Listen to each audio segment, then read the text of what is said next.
pasteur Marie-Louise Nangwa depuis Douala au Cameroun. Vous regardez la chaîne Theme of God Channel. Bienvenue sur Guérison et miracles pour tous.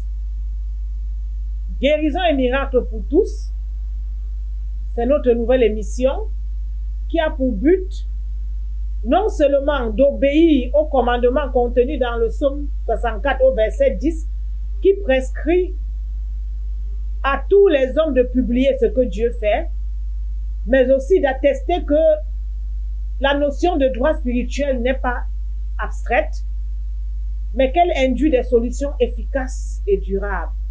Pendant longtemps, compte tenu du taux élevé du non-accomplissement des promesses de Dieu qu'il m'avait été donné d'observer dans la vie de ses enfants, j'en étais arrivé à me demander si, bien que Dieu soit le Tout-Puissant, bien qu'il accomplisse encore des miracles, si ces derniers n'étaient pas réservés à certaines personnes. J'en étais arrivé à penser que les miracles n'étaient pas pour tout le monde. Beaucoup d'autres chrétiens véritables partagent la même pensée. Après être passé de séance de délivrance en séance de délivrance sans résultat positif, ils se sont résignés. En ce qui me concerne, ayant rejeté cette posture défaitiste et sans fondement biblique, j'ai cherché à comprendre pourquoi il en était ainsi. J'ai questionné Dieu. Il m'a répondu que le non-exaucement des prières et l'échec en délivrance s'expliquait par le fait que l'Église se focalise sur la puissance et laisse de côté le droit.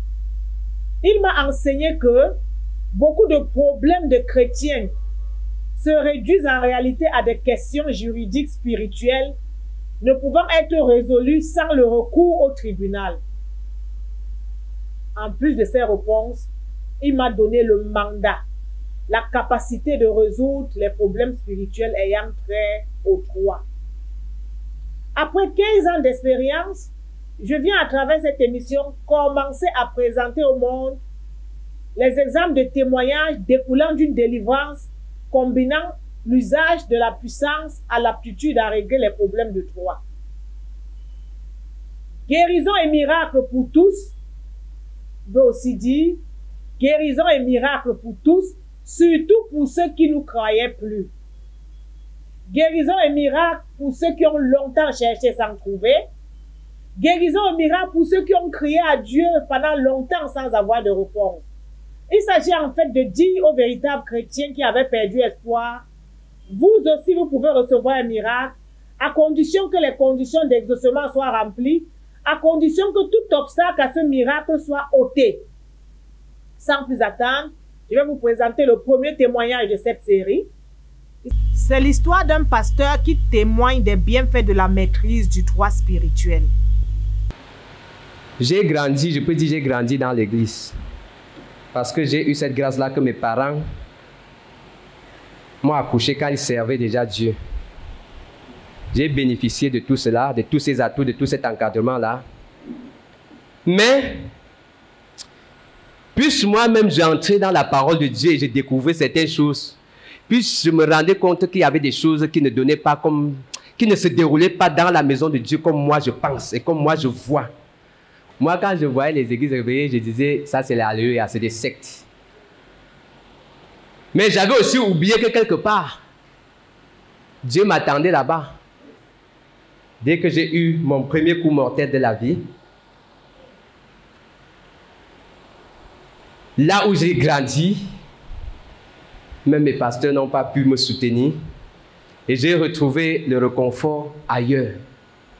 Je ne savais pas que c'est un boulevard, c'était un chemin que Dieu créait pour moi. Dieu a frayé ce chemin-là et je me suis retrouvé aussi chez les Alléluia que j'ai insulté chaque jour. Alléluia. Après avoir servi dans les églises réveillées, dès que je me suis engagé à servir là-bas en tant que serviteur, j'ai servi avec beaucoup de prophètes, beaucoup de grands hommes de Dieu que vous aimez ici, dehors. Mais il y avait toujours quelque chose qui m'intriguait. Les prophéties. la parole de Dieu, il y a, ça, les deux là, il y avait toujours un déphasage entre ce que je lisais et ce que je voyais mes leaders faire. Ça me poussait toujours à me poser des questions. Et c'est ça qui m'a poussé à changer des églises, à changer de leader, quitter d'un leader à un autre leader. Et plus j'avançais, plus je constatais toujours que c'est les mêmes réalités encore.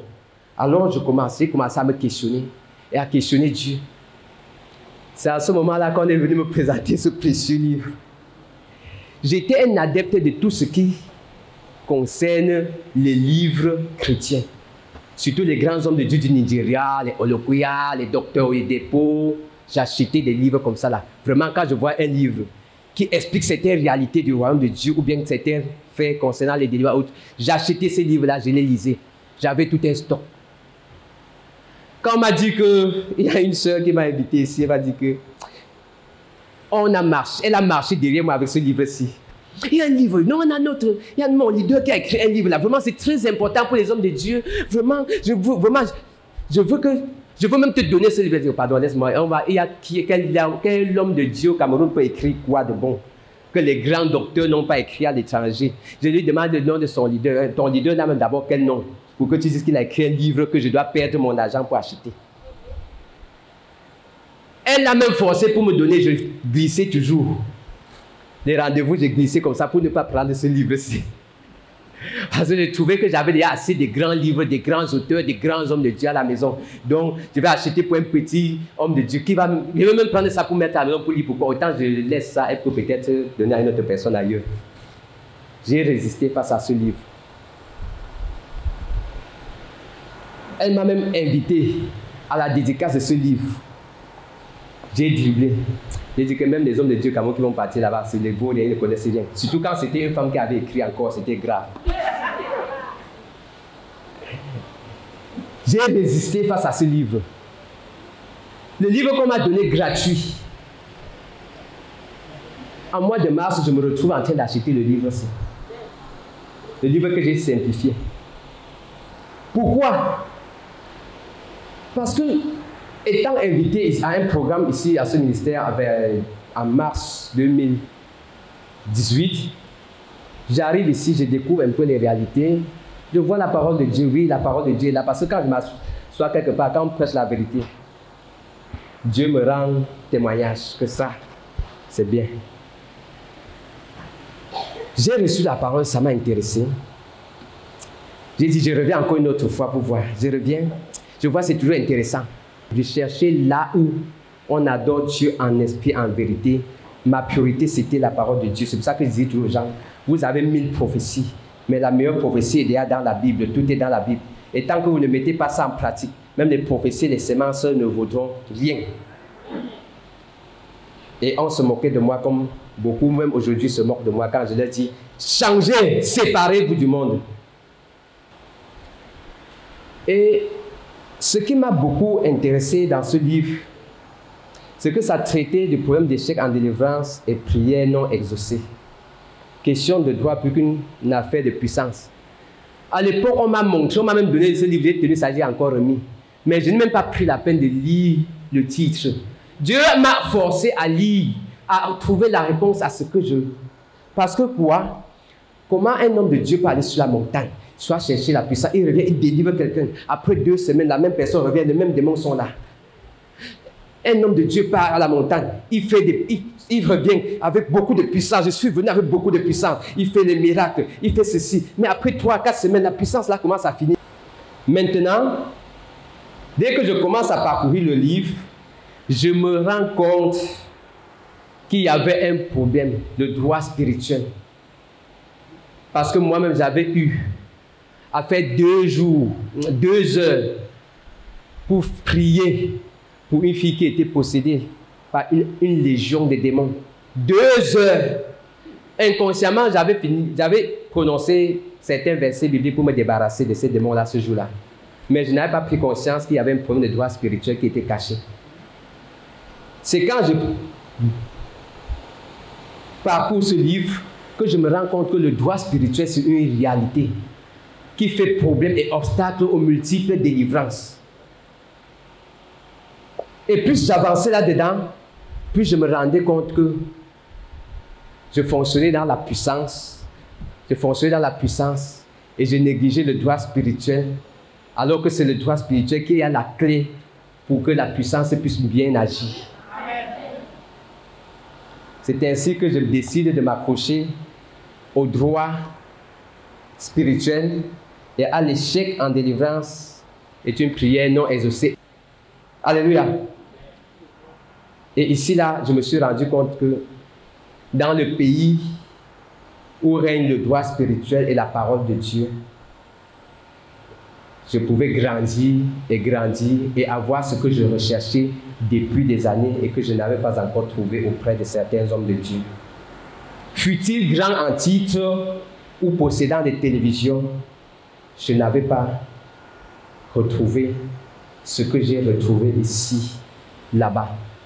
C'est pour ça que j'ai décidé de m'accrocher à la vérité qui est biblique et au droit spirituel qui a une source biblique. Et je parcourais la Bible, mais je ne tombais jamais sur ce passage qui parlait du droit spirituel. Mais ici, là, j'ai découvert cela. C'est ainsi que je me suis accroché. Et aujourd'hui, je peux parler avec conviction que je me suis séparé de l'ancienne vie, de l'ancienne façon de servir, pour me rapprocher de la meilleure façon de servir bibliquement Dieu. Et c'est là-bas où a intervenu la notion du délivreur délivré. Parce que quand je suis arrivé ici, je me suis rendu compte qu'il fallait que moi-même je sois délivré, alors que je délivrais aussi ailleurs. Le délivreur délivré. Je me suis rendu compte que même ceux qui étaient à côté de moi, qui prophétisaient chaque jour pour les autres, avaient des choses dans ma vie, étaient incapables même de voir des choses qui étaient dans ma vie et de me délivrer de ces problèmes-là. Je me suis rendu compte que tant que tu n'as pas la parole de Dieu, même les prophéties ne peuvent pas t'apporter mieux. Depuis que je suis venu ici, je me suis rendu compte que mes affaires, je travaille avec des gens qui disaient que sémence, on va te donner, tu vas être béni. Sémence, tes affaires vont marcher. J'ai sémé. J'ai fait des affaires, mais on me bloquait toujours mes factures. Je perdais toujours des clients pendant qu'on est en train de bénir, de s'aimer pour la bénédiction. Je sème. Fais ceci, je fais, mais pas de résultat. Mais prie aussi pour moi. On prie, mais pas de résultat. Dieu était en train de m'amener quelque part. De me montrer que mon ami, comme tu doutes depuis là, il faut savoir que tout ce qu'ils font là, ce n'est pas ça qui peut te délivrer. C'est ma parole seulement. Et dès que j'ai découvert la vérité, j'ai commencé à m'aligner à la vérité, à suivre et à marcher conformément à la vérité. Je vous assure, j'ai eu des déblocages qui m'ont tellement surpris. Le premier témoignage, c'est que mes enfants que j'avais perdus, il y avait déjà 7 ans. Je suis resté 4 matins comme ça, mes enfants m'ont retrouvé à la maison.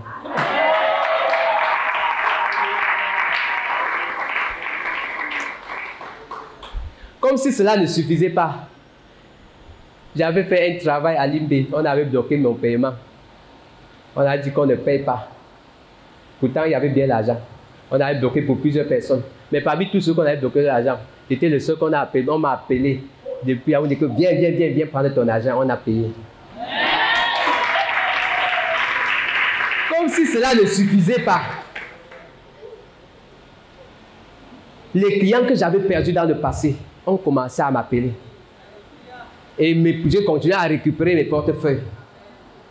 Même mes propres business que j'avais créés qui ne marchaient pas commençaient à non marcher. Aujourd'hui, je suis même étouffé par les affaires.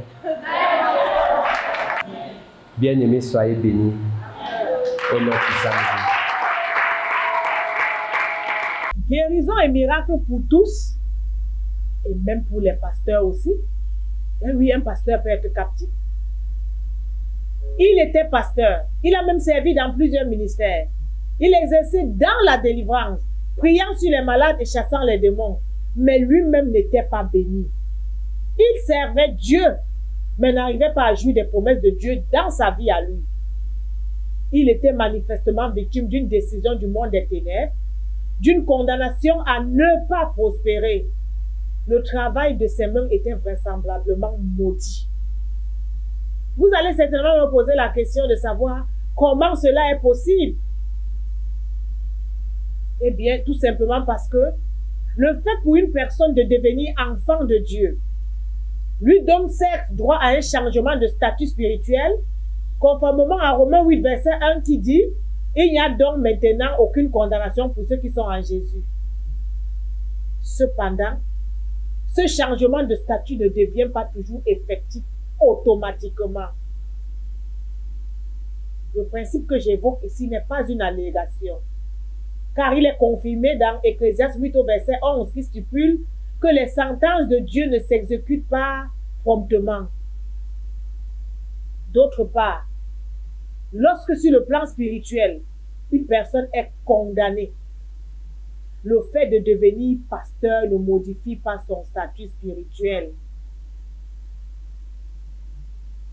Les activités du pasteur Clovis ne prospéraient pas parce qu'il existait des obstacles juridiques à la jouissance des promesses de Dieu dans sa vie. Lorsque ces obstacles ont été levés à travers la délivrance, sa vie a changé. Pour l'avoir expérimenté moi-même, je sais qu'on peut être pasteur et captif. Je sais qu'on peut être pasteur et subir une malédiction. Je rends grâce au Seigneur parce que le pasteur Clovis a accepté de témoigner publiquement. Pour en savoir plus sur le statut spirituel et sur l'incidence du monde spirituel sur l'échec professionnel, vous avez deux possibilités. Vous pouvez regarder sur cette même chaîne que Morgan Channel les vidéos de l'émission dénommée « Maîtriser le droit spirituel » ayant pour titre « Le statut spirituel et son incidence sur les promesses de Dieu » partie 1 et partie 7, ou alors « Le temps du droit spirituel ». Vous pouvez aussi lire le livre « Échec en délivrance et prière non exaucée, une question de droit plus qu'une affaire de puissance ». Si vous souhaitez expérimenter une délivrance couplant l'usage de la puissance à l'aptitude à régler les problèmes de droit, n'hésitez pas à nous contacter. La délivrance est gratuite. Cependant, vous aurez besoin de vous conformer à la parole de Dieu. Car je ne le dirai jamais assez. Aucun homme de Dieu, quel que soit son rang, quel que soit son titre, ne peut obliger Dieu à vous visiter tant que les conditions requises ne sont pas remplies. N'hésitez pas à vous abonner à notre chaîne comme Morgan Channel afin de recevoir toutes les prochaines vidéos. Il vous suffit d'appuyer sur le bouton rouge « S'abonner » en dessous de la vidéo. Merci de votre attention et que Dieu vous bénisse.